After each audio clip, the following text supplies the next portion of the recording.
Welcome to the Floor Academy podcast. I'm your host, Kyle Hadeen, former installation contractor and boutique store owner, now bringing you the business advice you need to go from owning a job to owning an actual business where you're running efficiently, you actually can accomplish your goals, have more free time, and hopefully putting more money in your pocket. With me this week is Donald Perkins of now Carpetland of New England, owned by, which is a DBA of DFP LLC, well, DFP Flooring. I'll get this all right. It's all up here jumbled around somewhere, all this knowledge. But essentially, Don is, welcome back. Thank you for joining me as friend of the show. And we've had him on before. We've talked 1099 versus subcontractors. There's another episode where he was on with our friend Ken Ballin and somebody else, I forget. And we've talked about other things, but Don and his wife, Emily, have gone and acquired a store in their journey to continue evolving as business owners. They were presented with a deal they couldn't refuse.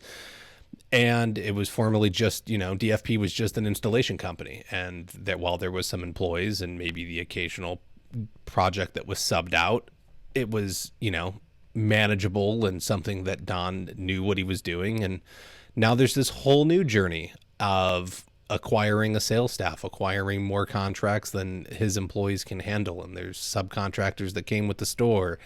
There's an inventory probably, and all of figuring out how to sell retail and what margins do we need to do. And so we're going to dig into what it's been like to not only acquire the store and what that deal process was kind of like, but then changing pretty much your entire business model and go from mostly selling just installation to selling the products that go along with it and the installation. And then, what does that look like? What has that done for him and his wife? How is it affecting the business? Where is it going from here?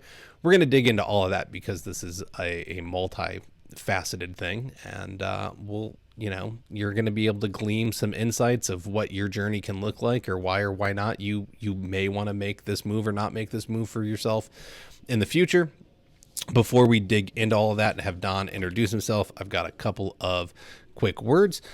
Don't forget to check out our mastermind groups. Visit flooracademy.com/mastermind, and you can join a group of upwards of 5 individuals that are like yourself, that want to grow their businesses, want accountability to stay focused, and want to be able to exchange ideas with their peers that are going through exactly the same types of situations you are, or perhaps they're a little bit further along in their business journey. They've been there, they've done that, and they're going to be able to give you advice to help you get to the next level. I've had guys and gals that don't do, $350,000 yet, paired with owners that are doing well over $2 million a year. And the conversations that happen are absolutely phenomenal. The strides that people are taking to grow their businesses when they're being held accountable and having to meet every 2 weeks, saying, hey, I'm going to go work on this. And then they actually have to go and do it because they don't want to show up in 2 weeks and say they haven't done anything. It's been great for everybody involved. So you can check that out, flooracademypod.com/mastermind. And if you're struggling to keep your schedule, forgetting to follow up with clients, or your book's behind, Kronos Flooring Business Manager has solutions you are looking for. Streamline your life, gain more freedom, and maintain control of your business. From scheduling to follow-up reminders, integration with QuickBooks, and producing quotes quickly, you can say goodbye to your business headaches. Visit kronosoft.com/academy today to schedule your demo for this all-in-one approach for flooring business organization. Kronos, fast relief for your flooring business headaches. And lastly, attention flooring professionals, elevate your craftsmanship with the finest tools and supplies from tiletools.com. From spacers to saws, we have everything you need for flawless tile installations. Plus, we offer top-notch customer service and fast shipping. As a special offer for Floor Academy listeners, use code FA10 at checkout to receive 10% off your next order. Don't settle for less. Visit tiletools.com today and experience the difference in quality and service that professionals trust. Ooh, all right. That's enough out of me. I'm going to stop. Don, again, welcome back to the show. Who are you? Thanks for having me. What do you do? And why do you do it? Well, Kyle's already introduced me. I'm Don Perkins. I've been here a couple of times. Sorry, I'm not as super as exciting as Ken, but I'm still here. Ken's So I overrated. started, yeah, I started helping my dad with installation when I was 6 years old. I was grew up, being told I was never going to be in the flooring industry. It wasn't a good place to be. It was just bad, blah blah blah blah blah. And basically, kind of worked with dad, helping out and learning stuff, and then paid for college. Went to college, worked in my field of study for a while, and then kept driving up from New Jersey to Connecticut to pay for living in New Jersey on the weekends so that I could install floors. And I was making more in a day and a half than it was an entire week working down there. Granted, I was working in nonprofit in New Jersey, so not a lot of money there. Um, Came back to Connecticut to help my brother run a climbing gym. Ended up working part time, installing part time at the gym, and then the gym closed and ended up just in installation. Um, Worked up until 2010 full time, and the recession kind of kicked me out. We didn't work for 2 months, and so I went to um, get another job, but I was still Hmm. doing flooring because it paid too well. Then I had business expenses that I accrued that I needed to handle, Okay. and then came back to installation. Realized I was happy, so I started learning stuff, going to CFI, TICE, NFIC, all that stuff. Uh, Started learning everything I could, and then I would say 2015, I was approached about buying a store, Okay. um, and went through with that process. And the gentleman that approached me, it was the store I worked for, ended up backing out of the deal, and kept working for him. Then started expanding, to different stores that we were working with, because he was pretty much our primary contract for 15, 16 years at that point, 17 Okay. years. And then the next store I went to work with, a couple years later, he approached me about buying his store, and you know, much bigger outfit. Excuse me, much bigger outfit, but um, for whatever reason, he backed out of that one, and you know. And during that time, I was working for this Carpetland of New England, and started to become his primary, installer. Hmm. And so for about 8 years or so, I was kind of his main carpet installation crew. And to 2022, 2022, end of November, beginning of December, he approached me about buying the business, and said, "Sure, I'm interested. What are you looking at? What are you looking for?" And he was like, "Well, I have no idea." And I was like, "Okay, well, that's great." And he was like, "Well, you and Judy talk and, figure out what you guys are looking for, and I'll see, if that's something we can work with." So he came back with a really good number. And based off of what they were doing for the year, their gross for the year was pretty reasonable. So we went back and forth, and it took 13 months of them dragging their feet, and then hurry up, we got to do this, and then putting the brakes on again, and then hurry, and So December 29th of 23, we closed on the purchase of the store, and January 2nd, um, between the 29th and the 2nd, I met with uh, all the employees and the staff and whatnot, and let them know, because even the salesman that we got with the store, that came with the store, he didn't know officially anything was happening Oh, geez. until after it was closed. And none of my guys knew, outside of Emily, knew anything was happening. So I met with everybody over that weekend and filled them in on what was going on. Talked with my brother-in-law, who was a helper, about moving into sales. Because he came on as just a fill-in. Well, he got laid off and just as a fill-in until he found something, and he was with me 14 months, I think, Okay. before I got the store, and he's been growing as our salesman really, really well. I gave him a book, which the life of me, I don't know where it is, but it's all about materials and not necessarily installation, but Hmm. just all sorts of stuff that um, I don't entirely know offhand, but I could muddle my way through. I've been doing it long enough, but just the construction of all the different like the different LVPs and Okay. the different types of carpet and the fibers and all of that stuff. Because again, he was just a helper, but the more he learned, the more he would talk to clients while we were trying to do installations, and I'd have to go in and be like, stop talking.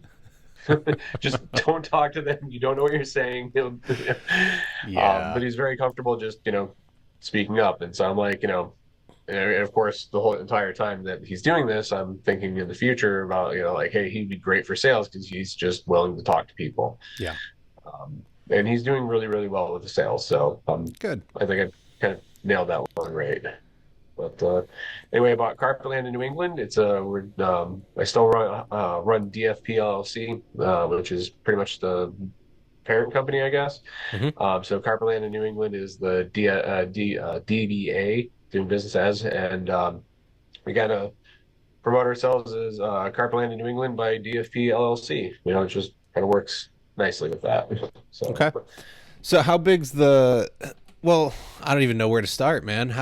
How big's the store? Like, what kind of what size is it? Right? the store, I can never remember, and actually, give me a second, I can tell you officially because I have a program. One of the things when we um, started doing the layout, uh, yeah, actually, it's her problem.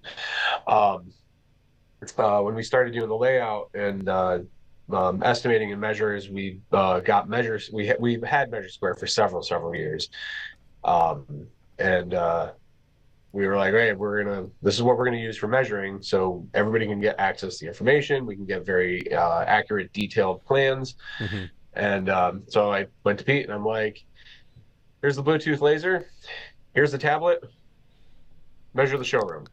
And I showed him a few things, and then he figured it all out, and I have a print of the showroom. Okay. So I'm going to tell you exactly how big it is. And then I'm assuming there's a warehouse space that comes with that for deliveries Yeah. and storage and all of that. Yep. The warehouse is in the basement. So That we have sounds a that sounds inconvenient. I'm assuming there's a dock that goes to that. That's like yeah. you're There's on it. a yeah. There's a what's it called? A loading dock with that's not where I want you to go. A loading dock with a conveyor belt that goes down to the basement. Okay. So it's not the greatest, but I've got plenty of room down there. I've got a almost 40 foot by 12 by 40 cutting room floor in the basement. So Okay. It's about 500 square that feet that works for almost. most projects. Okay. So And then what was the? Apparently, you were not shy of acquiring a store because you had been no, offered twice and backed out on, and this was number three, and it went yeah, through. So, yeah. is it something that you always figured you would do, or was it just because the opportunity kept presenting itself that you It were pretty much willing to do it? the first one, the opportunity presented itself. That's the first store they were pretty much running their reputation into the ground at that point, but they had a very long family history. He was third generation owner, so kind of going down the road, he always badmouthed about you know third generation was always screwing up a business because they just get complacent and comfortable. Hmm. And to answer your question, I didn't even realize it had this much footage. The store is 2,340 square feet, Okay. It's a decent size. and I've got a little bit more than that as a warehouse and storage in the basement. Okay.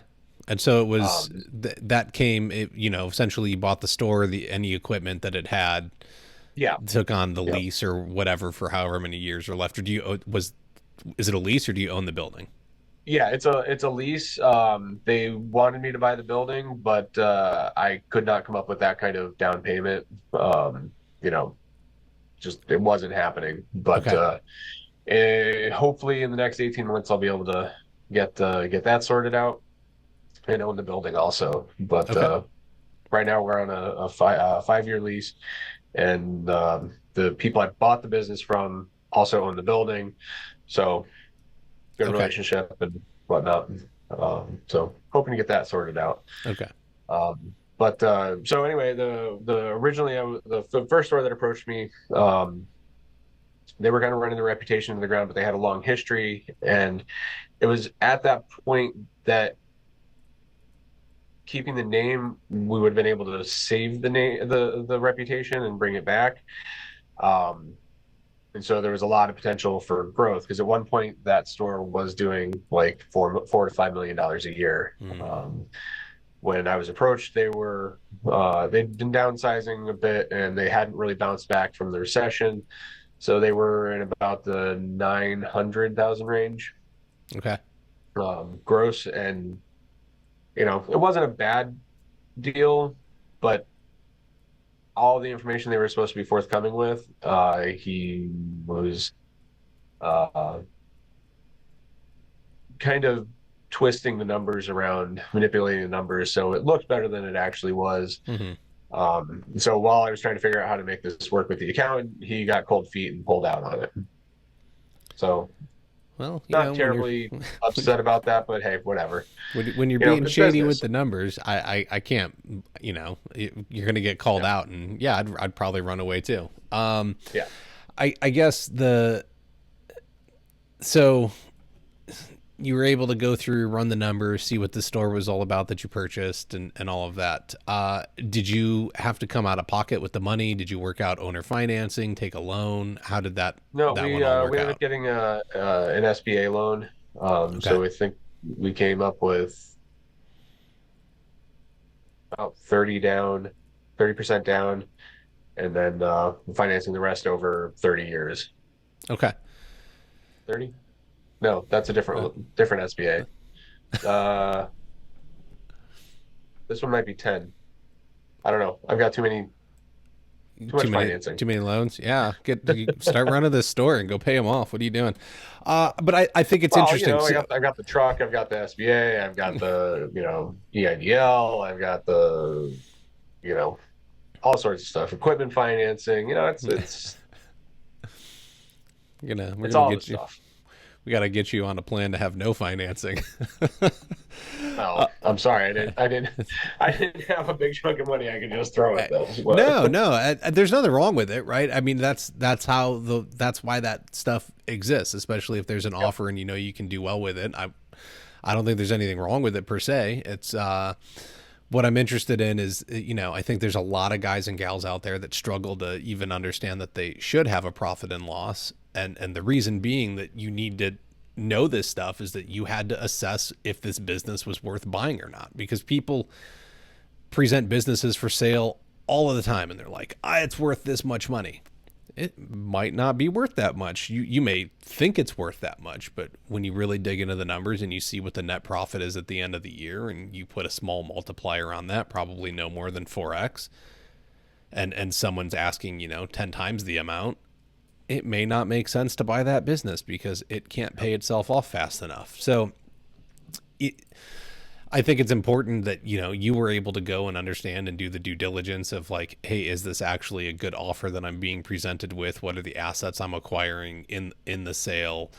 What comes with it? How fast can I recoup the money based on what I'm having to pay out if I take a loan, right? You had to go and make all of those decisions. And I think it's key to the story here to address that, you and Emily were able to make those decisions based on actual numbers, not feelings. And No, that's and we that's important. definitely talked to the accountant a lot Hmm. about, sitting down, a lot of meetings, sitting down, trying to be productive. Some of them not so much, but some of them, you know, he would rattle off numbers at me, and I'd have to, try to take notes and figure out what the hell he was actually saying. Because he'd start throwing numbers at me faster than I could process what he was telling me. Hmm. But we listened to the financial advice and listened to the lawyer, and made sure all the I's were dotted and T's were crossed, and before we said, yeah, let's do this. And you know, like I was saying, there was a lot of hurry up and wait, and we finally got through all of it. Yeah. But we made sure everything was how it should be before we, you know, just dove into it, Hmm. which is not how I normally do stuff. I usually just do it and then figure out how to pay for it later. But Yeah. Yeah. this was convoluted enough that we kind of played a little bit nicer. I think you would have done it much quicker if you could have, but it's probably a good idea you didn't. Yeah. So what's it been like, right? I mean, essentially you acquired an entirely different business, and it's not that you weren't selling some product here and there before. I know you were, but it's different when there's a location to sell out of. It has to have a staff in it, otherwise it's not open. So what has it been like going from essentially installation company to, a full on retailer that also offers installation? It's definitely been different. Like I said, I grew up in the industry, so I know how to install stuff. I know how to install stuff really, really well. When somebody would ask me, if this is a good carpet, I'd flip it over and I'd look at the backing, I'd crack it open to see how, the rows were, constructed, just make sure that, you can run a seam, a row finder and get a good seam out of it, or, Hmm. well, I'd look at all the installation side of it. Now, when somebody asks me if it's a good carpet, it's like, well, you got this, and you got to talk about the different fibers and the different the benefits of this fiber over this fiber over the color, and it's a whole other side of it as far as that goes. And then deciding what to bring in, what to get rid of, for Hmm. what could sell, what isn't selling, what offerings to expand on, what offerings to shrink up. We took over the store. There was three three lines of hard surface, LVP, LVT, and engineered and hardwood. So there was support, but you know we wanted to expand the hard surface offerings, Okay. because being Carpetland in New England, they were known for carpet. They didn't do a lot of well, a lot of the hard surface stuff, but they were good projects when we would get them through the store. So we wanted to expand it. Well, to expand it, we had to look at the showroom and say, okay, what are we going to move so that we can actually fit these things in, to expand it, and what are we getting rid of? What's not selling? There was one display rack with LVP that we got rid of because it had it 10 years and they sold one job off of it. Jeez. And it's like, well, why are you keeping this here? And then, we got the new, well, not new, but we got the Karastan destination rack, and we were able to take all of the large samples, um, and put those in storage in the basement, and then hold on to them in case somebody wanted to see a big sample. Hmm. And we shrunk probably maybe about a quarter of the showroom. Sorry, I was looking Okay. out in the showroom to ballpark. About a quarter of the showroom down to, oh, maybe 30 square feet, because they had Yeah. the old terrace racks, and it took up a quarter of the showroom. So we were able to shrink it down and then reshuffle stuff so that we had more room so we could expand the hard surface area. And we also, by doing that, we also were able to bring in a couple more lines. Hmm. Just, we had the space all of a sudden. And there have been people that have been coming in for years and years and years, decorators, contractors, repeat customers. Um, they all come in and said that, it feels new, feels, like different energy in the space as opposed to just, Nice. the same old way it's been sitting for 15, 20 years. Yeah, I think even if you have a long running store and you have good selling products, like you've got there's a reason why the grocery stores purposely move aisles around, every couple of months, and it's one to get you to walk around the store looking for stuff that you think you need, and it's over here, and then you see something else and they're hoping you're going to impulse buy something. But it gives things a new feel. And then as for like space in a showroom, I think that was the hardest thing, right? When I had my little boutique, it was 255 square feet, and I probably fit 14 or 15 waterfalls in there total. And then one of the companies came out with, they had like a giant rack for their display that could hold, I want to say it was like 72 of their samples, and it took up the space of like 3 waterfalls instead of what would have been 5 or 6. So that let me add a couple more things. I think that's the hardest part of like designing a showroom is there's obviously tons and tons of options, but filtering it down to like, what do I actually want to carry? What do I believe in? What's going to actually sell? And then how do I place it all within said designated space when there's 8,000 options? If you were people that carry tile, I can't even, my goodness, the amount of space that you would need to do tile, and carpet displays are generally super large. You could fill 2,500 square feet with one type of product, whether it was LVP, hardwood, carpet, whatever. And so when you're telling me, you have just over 2,000 square feet and you've got multiple lines in there, right? I had 255 and it was crammed full. I could have fit a couple more displays in the middle of the rectangular office that I had, but then you would have had just a circular walking path around, and then it really doesn't function. It's just uncomfortable to be in there. And so there's this balance that you're playing. So I like that people are saying, they're walking in and they're telling you, oh, it feels good in here. It's nice. It's new. It has different energy. So that's awesome. What has it been like, how have you gone through and just thrown stuff out that you were like, nope, never dealing with this product again, it's absolute garbage and stuff? I think that was one of the best things about me being on the installation side, was I was just like, no, I don't want you, like, stop talking to me. I don't even want your product. Go away, Mr. Salesperson.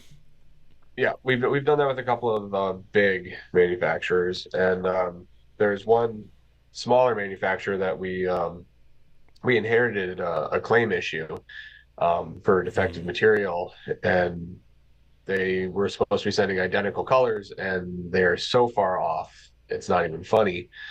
And it's been like pulling teeth to get any information out of them and get materials. And I think we finally got the last replacement roll, which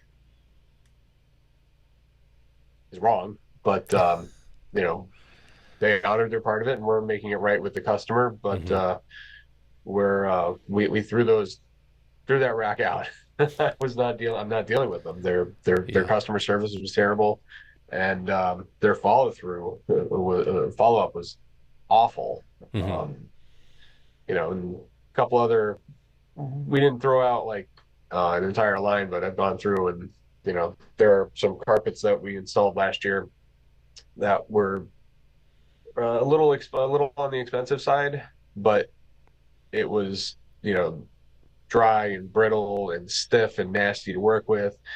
And so I took that carton in the dumpster. So Yeah. we went through and we got rid of a bunch of stuff. We cut our cane rack in half, and that one may be on the way out also.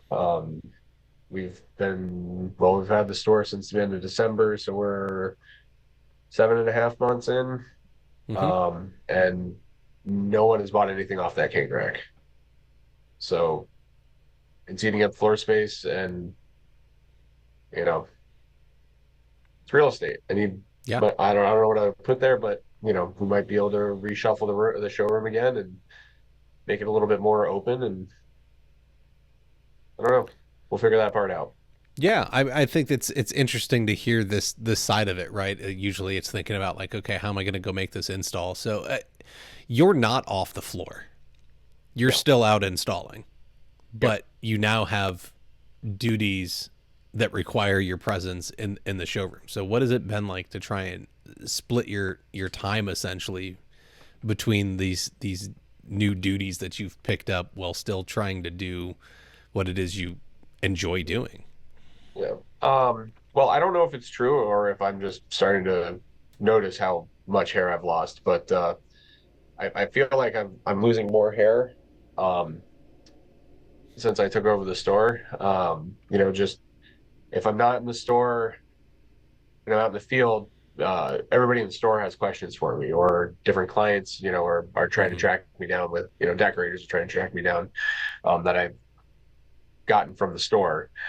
So I'm on the phone a lot when not doing, necessarily focusing 100% as I should be on the installation. So the installations are taking me a little bit longer.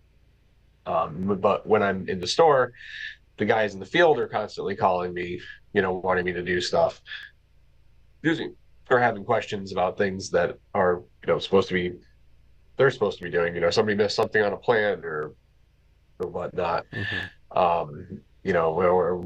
So I'm in the office looking stuff up on the computer as opposed to when I'm in the store. I should be doing a little bit on the computer, and then down in the basement doing the custom rugs and runners that I really enjoy doing, as opposed to having the patterns sit on my desk for a couple of weeks. While I'm trying to find the time to get down to cut them.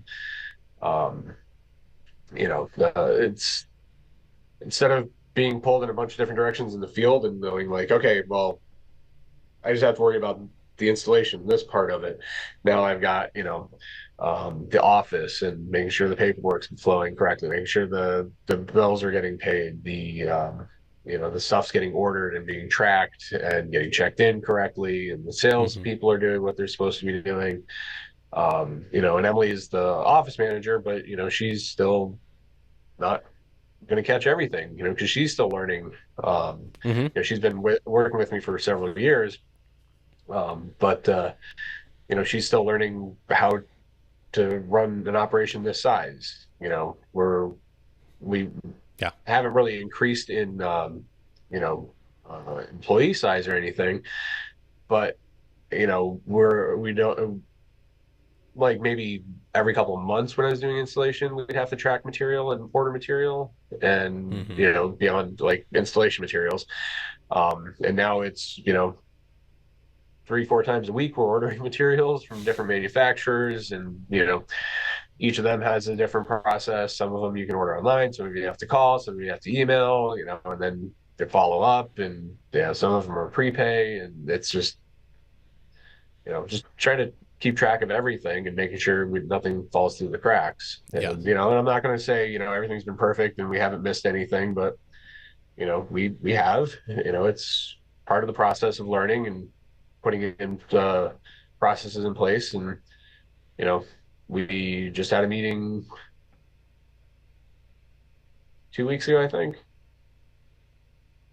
I think it was 2 weeks ago Mm-hmm. about how things have been getting missed and how to make them better, and Okay. you know so Well, I think that's it, right? Like you picked up an entirely new business. There's going to be things that have to be learned with it. And so it's kind of this struggle all over again of, what it was like to try and learn how to run DFP and grow that and get it to the size it was. And then you went and added a whole new operation on top of it. And it doesn't sound like it was the most well run, efficient operation to begin with. So you kind of inherited some problems, and now yeah. you're having to straighten them out. I want to dig more into this, but I got a couple of words from some sponsors first. The rumors are true. GoBoard Pro is available and approved for steam showers. GoBoard Pro was developed with the pro contractor's ease of project workflow in mind. Panels sized at 4 feet by 64 inches will limit waste on your project. They'll require less seams, meaning less sealant is needed. And best of all, you can space those beautiful blue GoBoard fasteners out to 12 inches without the need for fasteners. I swear one of these times I'll just look at the sheet of paper and I'm going to get this ad correct, guys. Without requiring washers. You're going to put the fasteners in up to 12 inches apart without washers because GoBoard Pro is awesome and doesn't require washers. And then because it's so big, you need less sealant. That's the whole point of this stuff. Visit www.jm.com/goboard for all the product details. Schluter Systems is all about providing products and systems that ensure durable, functional, and beautiful tile installations. With an emphasis on education through their nationwide workshop program for professionals, the goal of the company is to offer innovative solutions to the tile industry that solve common challenges faced by installers. Their product line includes over 6,000 items, including tile trims, uncoupling membranes, floor heating systems, waterproof building panels, shower systems, and thin-set mortars. For more information or to register for a workshop, visit schluter.com. Don't forget, all the links are in the show notes, so you can get over to the sponsors over there. Highly recommend checking out a workshop. They are super informative, and you'll get fed and treated real well. All right, Don. You've inherited some issues here. You've acquired a business. There doesn't seem to be a ton of systems and processes in place. You're learning new systems and processes because of it.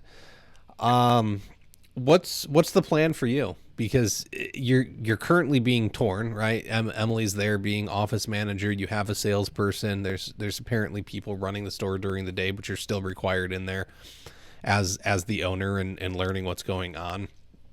But you still have crews that are out in the field, and you're running them and having to train newer guys and get them up to speed and whatnot.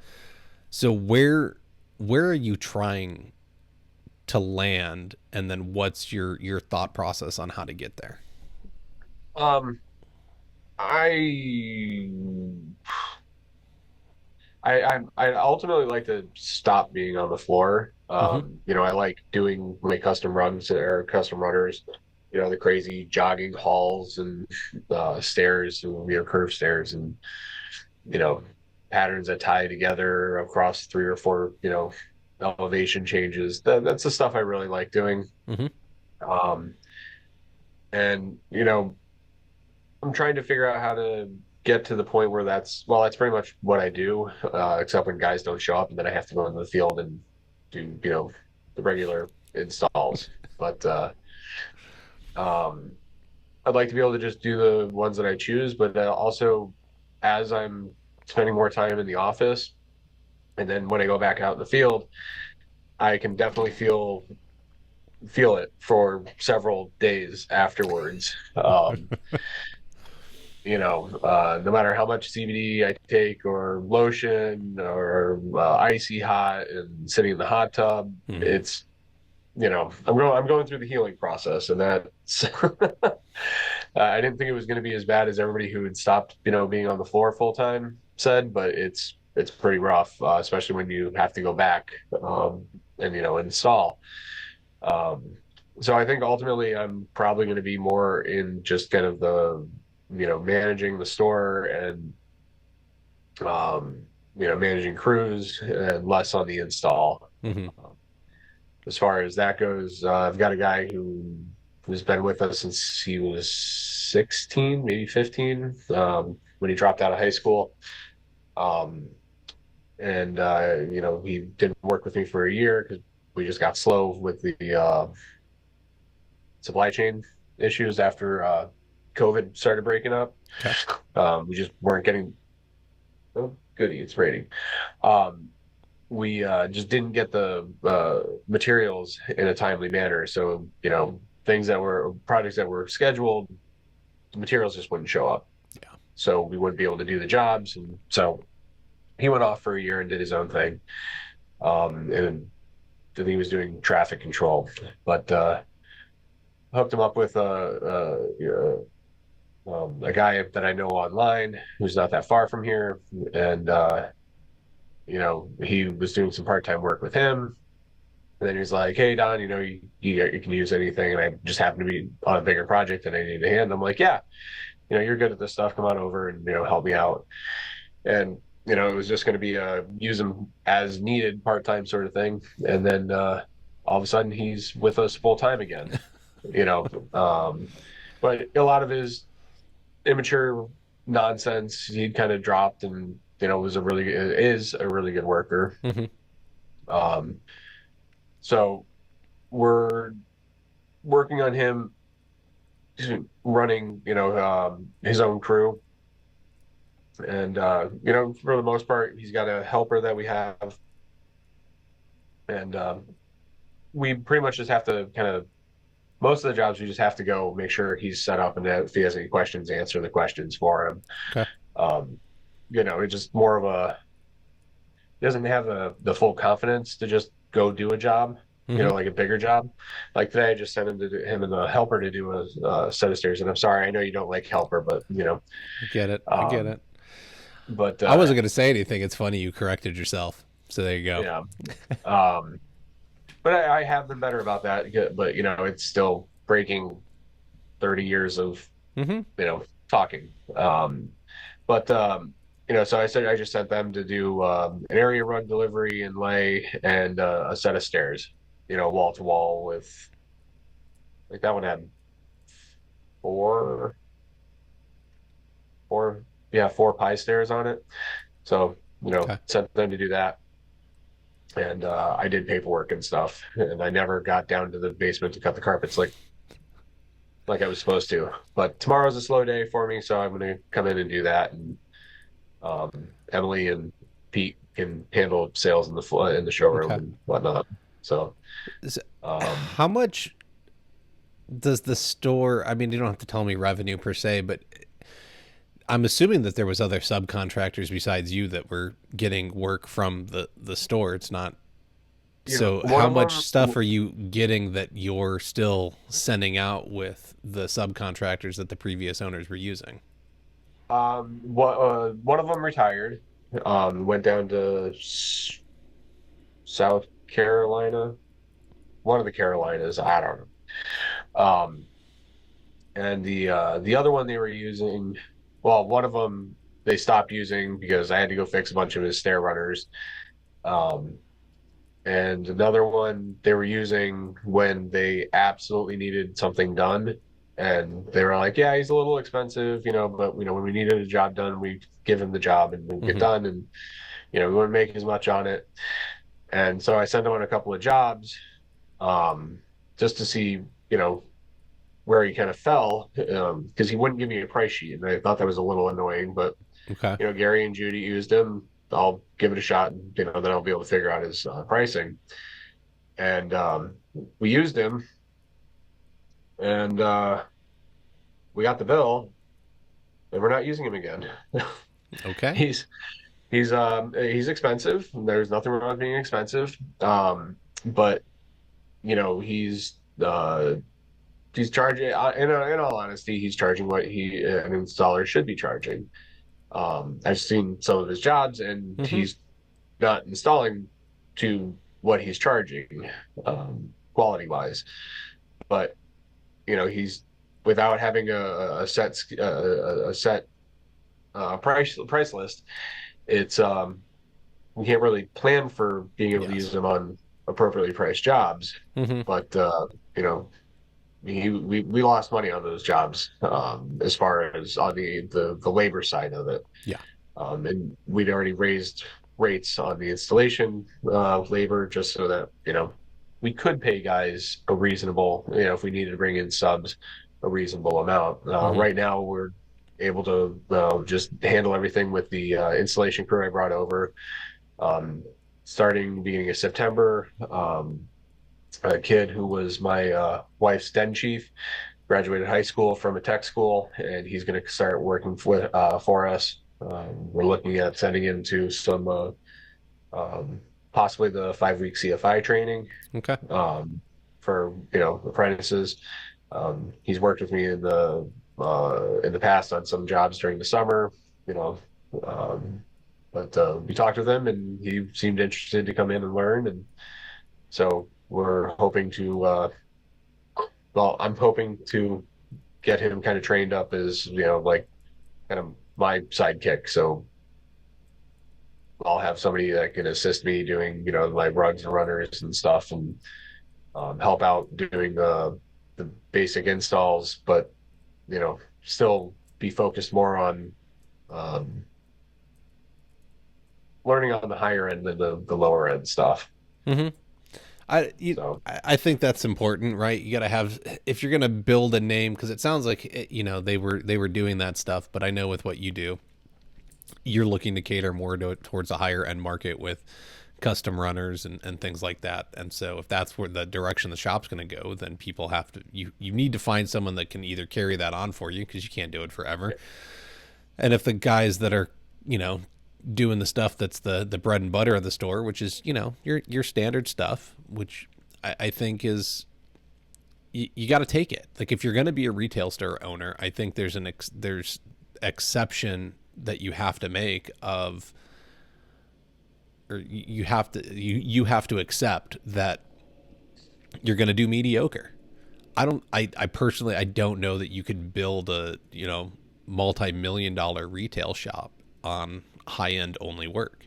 Just, I don't know if there's oh, enough in any one area to support that business model. And so if you want to stay oh busy yeah, and you want to there, have it, you gotta take the mediocre stuff, which isn't fun or glamorous, but it's what pays the bills. And so there's nothing wrong with installing rectangles over and over and over again, especially if it gets you to the dance that you really want to be at.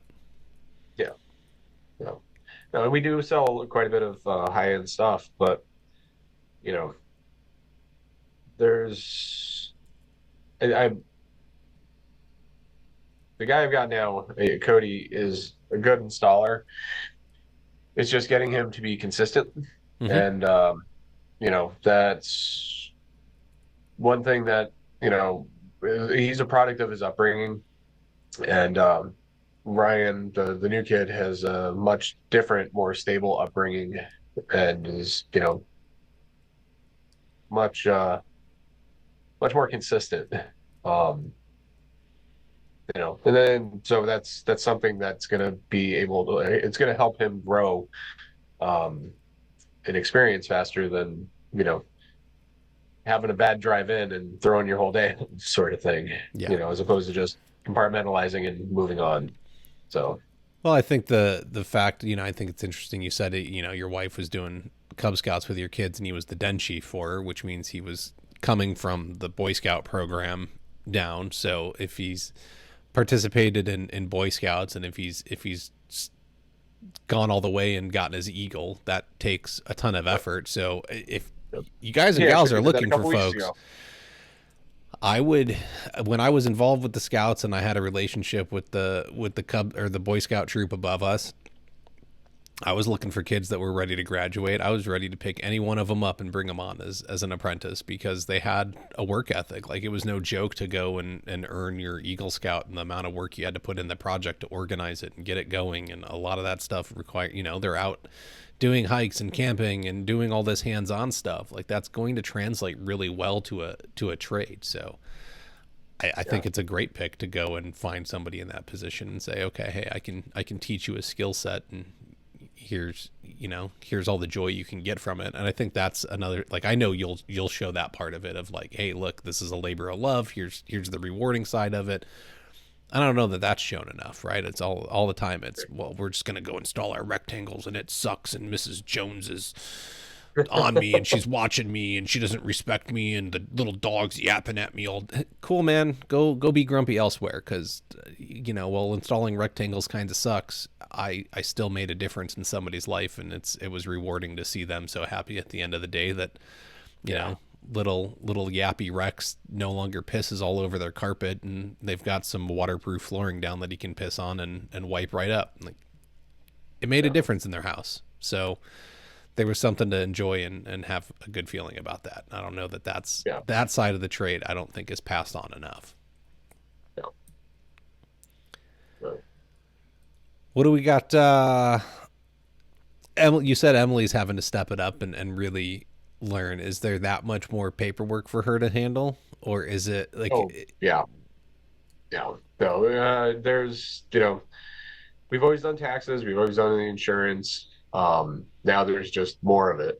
And especially with the store, we've got, Massachusetts and New York, sales tax, we've mm, got, workers' comp. Whereas, with just the labor, you can kind of just skirt along and nobody's really going to say anything. But when you're selling product and moving things, it gets a little more, you know, a little, the state's going to start noticing. Hmm.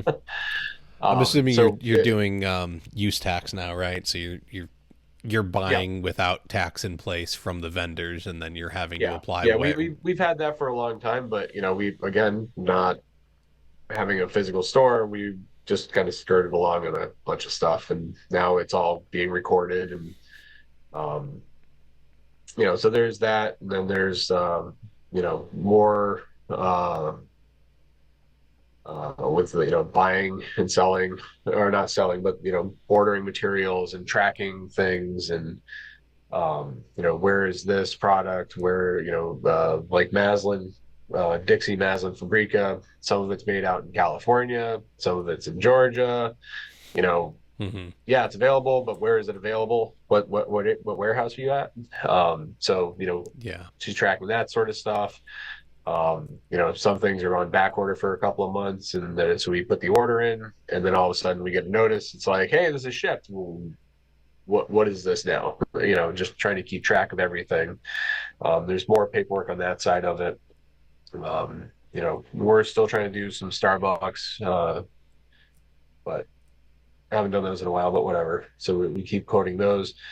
So she's got that sort of stuff coming through, and then new Okay. decorators, trying to keep track of all their different projects and their changes, which are fast and furious sometimes, and uh, and then just trying to keep on top of the inventory, what's coming in, what's going out, pad, that sort of stuff.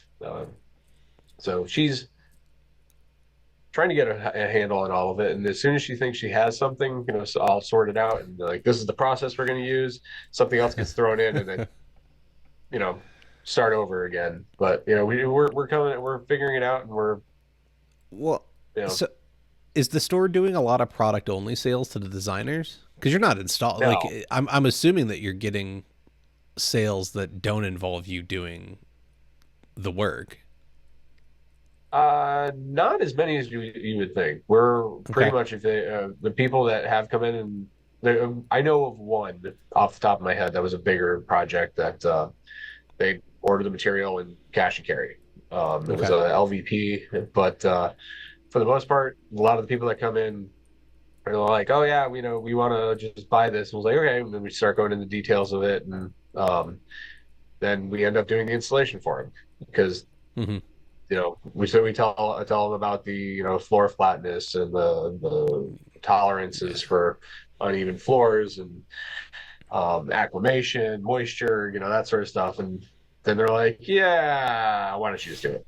Okay. So, and most of the time that comes, I don't want to. I don't want to come off disparaging or misogynist, but most of the time, the husbands come in all gung ho to do it, and the wife is like, "Yeah, no, we're just gonna, you're just gonna do it." Yeah. No, that sounds Uh, accurate. I mean, so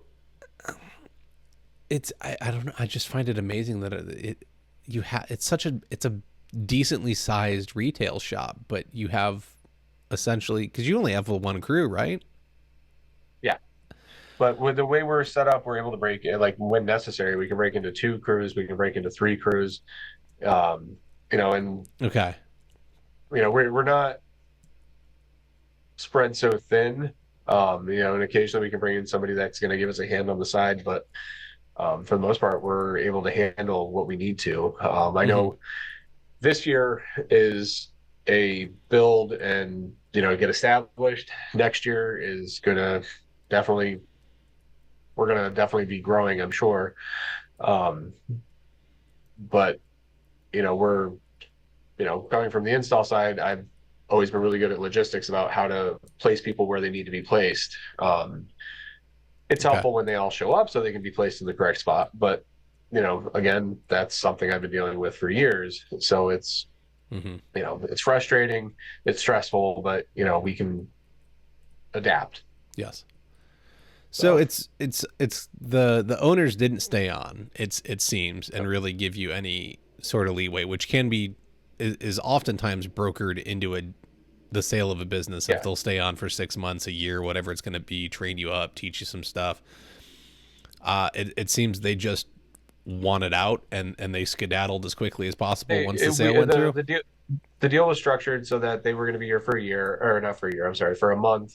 And then we could contact them, I think it was over the course of 6 months, Hmm. without any additional, consultation fees or anything like that. Because it took 13 months, Gary and I had lots and lots of conversations of, different things about running the store, what to look for, what sells, what doesn't sell, sort of thing, how to, whatever, just all sorts of details. Most of the stuff that would have been condensed into a month, um, we kind of hashed out over, the course of 13 months. So when he was here for that month, when we were here full time, Hmm. um, most of the questions I would have been asking, I'd already gotten the answers to. And then, a lot of the ordering stuff was just, and the office stuff is things that we kind of needed to figure out for us, what's going to work for us, because they were using ledgers. They weren't using computers. They weren't, you know, they had their laptops, but they didn't order online. They rarely emailed clients. They, as far as I could tell, rarely emailed manufacturers about anything. Everything was, when they ordered, they picked up the phone and then they went over and they scribbled it in the green ledger.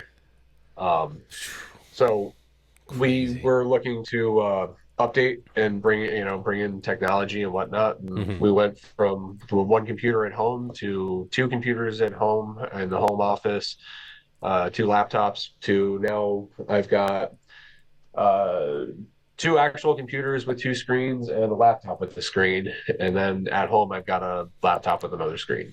So we've expanded the technology side of it. Um, Greatly. We've got Measure Square on all the computers, um, so we can work on all the different projects. Hmm. If anybody questions, hey, why is it this much carpet when the room is? We had one gentleman about a month ago, probably not even, but we went out. He came in and he said, "Yeah, my room is." Oh, what did he say it was? He was like, "Oh, it's like 154 square feet or something." I'm like, "Okay, great. We'll come out. We'll measure it." And they come back and it's a little over 200 square feet or something. And he's like, "Well, why is it so much?" I was like, "Well, you've got a pattern, 12-foot carpet, and your room is an oddball size. So, we've got to order all this extra carpet."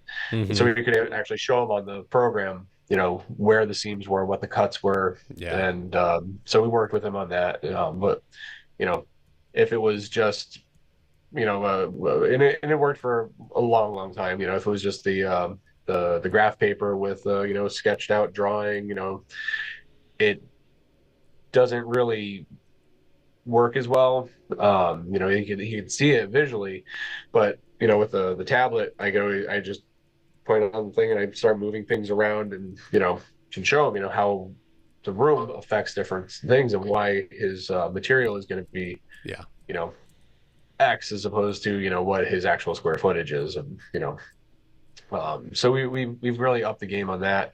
And I tried when I first started to do the ledger thing, and that is just way too much of a pain in the ass. I don't like technology for the most part, but I'd rather sit down at the computer, punch a bunch of stuff into QuickBooks, and then when I screw it up, I just call my accountant and he can log in and fix it, as opposed to here, try to read my chicken scratch.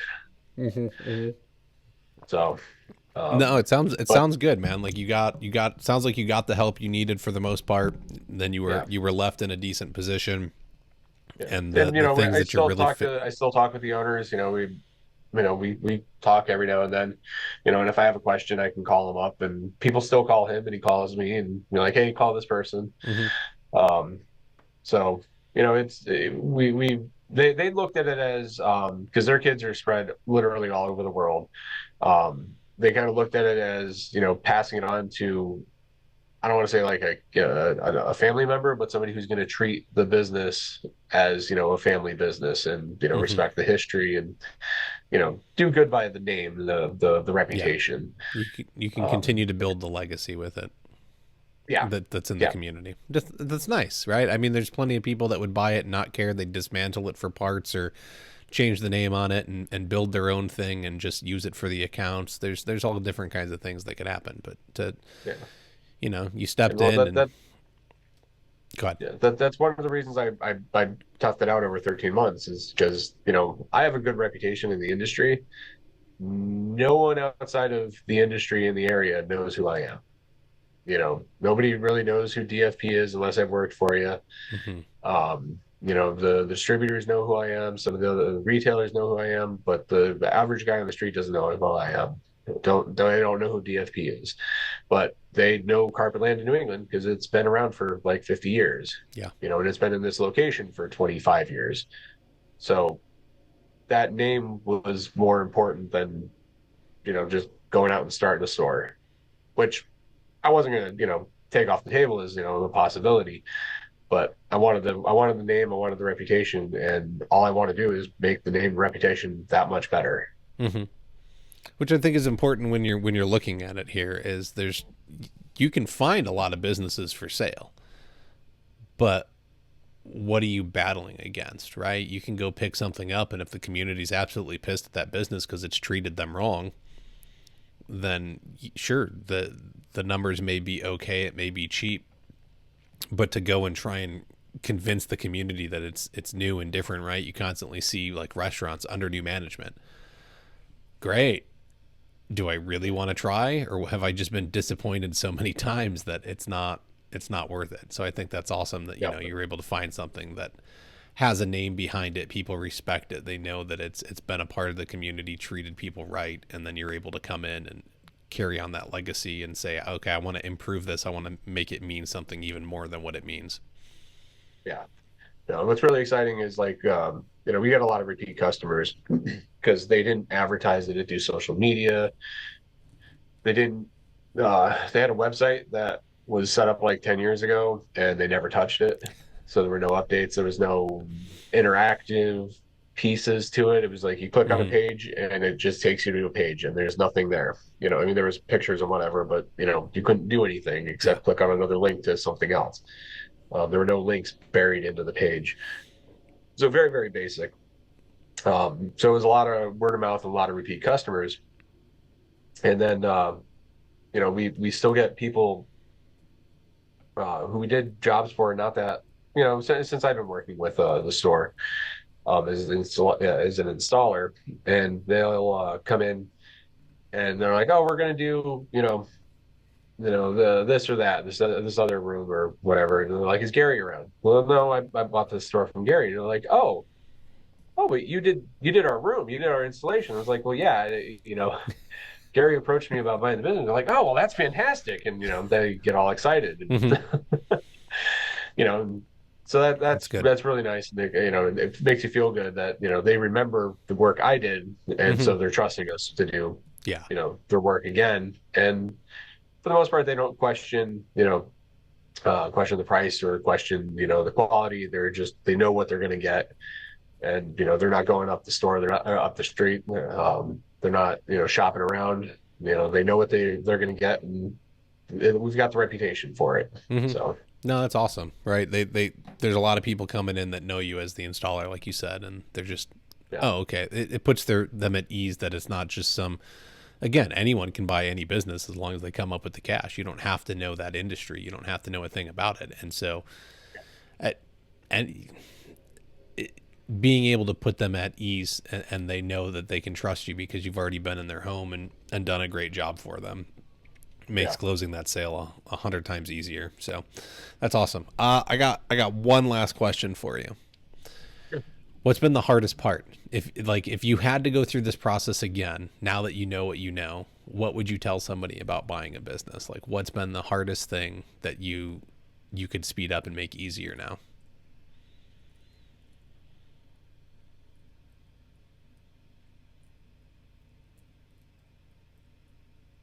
I don't know. Um,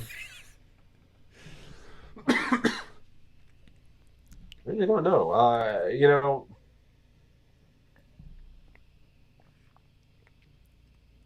Just accept that you don't know, and don't be afraid to ask.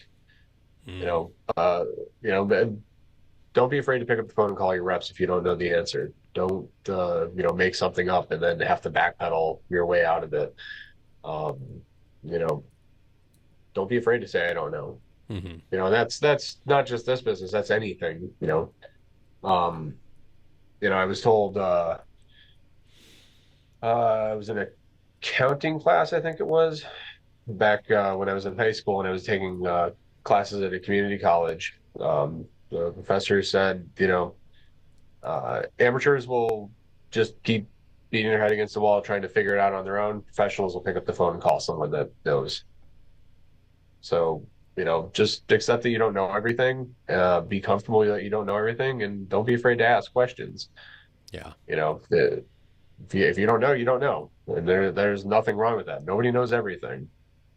I'm really good at installing, but I definitely do not know all the answers.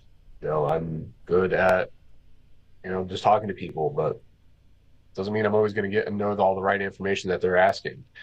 And, I'm willing to tell them, I don't know. Let me find out. Hmm. And I think that really helps. And, I think that's great that's kind advice. of it.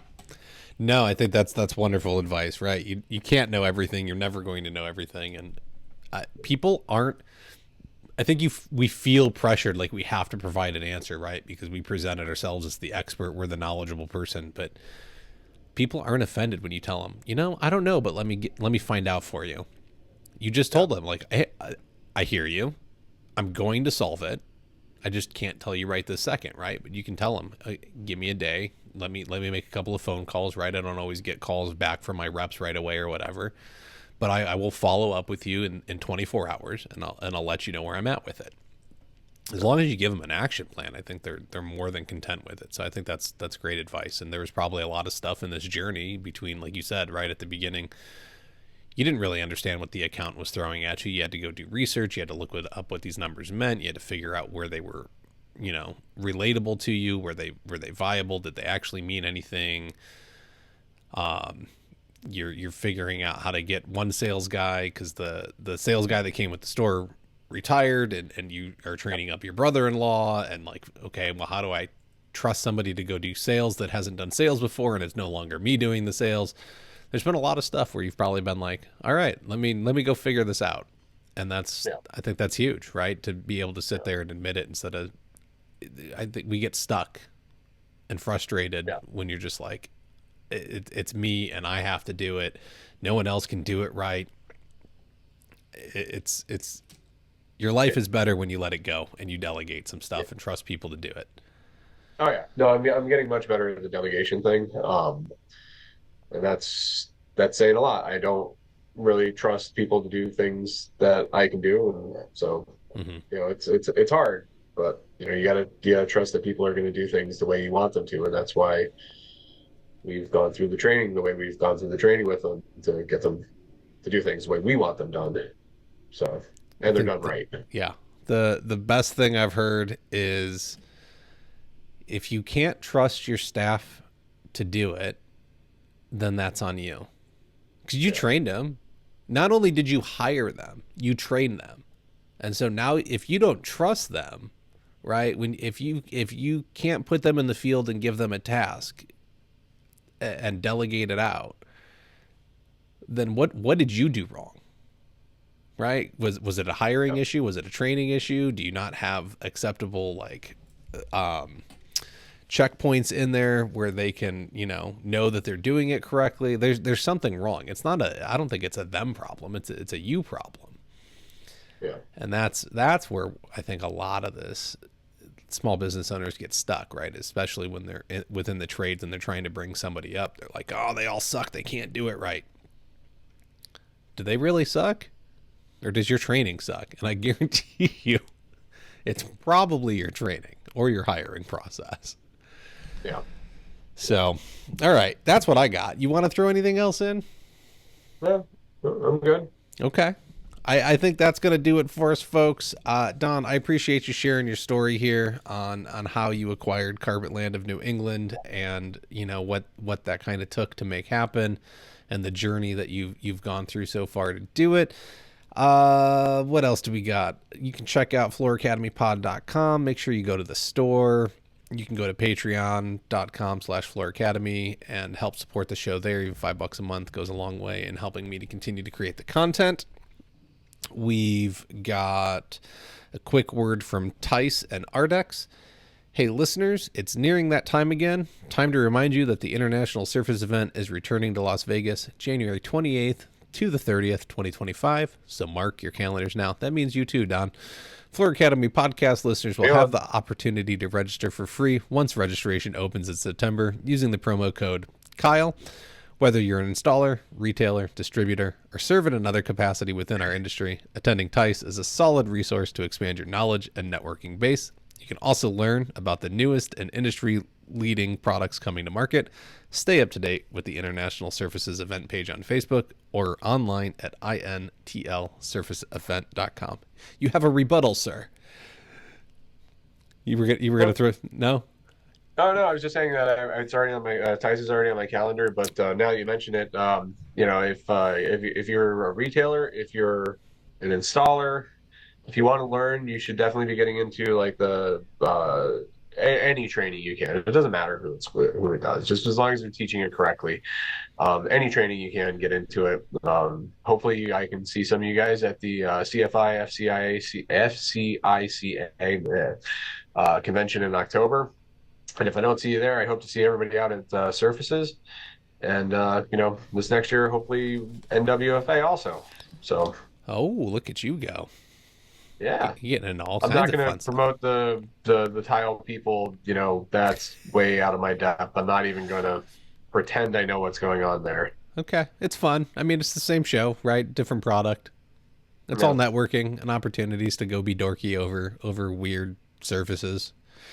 Yeah. They moved one of our favorite people over to the janitorial show, so we no longer have Paul. Yeah, and so great. I'm wondering what that would be about, right? Like I want to go meet the janitorial dorks now because I want to know what they dork out about on the janitorial side. Like, are we really getting into like how cool different like urinal cakes are? Is that what we dork out about? I'm fascinated by this idea. I think the important thing is to find out where it's being held, because it may be someplace you don't want to go. I mean, maybe. I don't know. I'd like to learn what they dork out about. I think that'd be pretty funny. So we got one last word here. Ardex, providing innovative solutions for the construction industry for 75 years. From our game-changing tile and stone installation products to our easy-to-install TLT shower systems, we've got you covered. Our industry-leading moisture control products like Ardex VB100 ensure a solid foundation for our best-in-class lineup of self-leveling underlayments and subfloor preparation products like Ardex Feather Finish and Ardex Feather Finish XF. At Ardex, we are building tomorrow. To learn more, visit www.ardexamericas.com today. Again, all the links in the show notes. Go visit the sponsors. Let your rep know you heard about us on the, heard about them on the show. They love getting that feedback. Again, it helps the show so that I can continue to be here every week helping you. Thank you, everybody, and we will catch you all next week.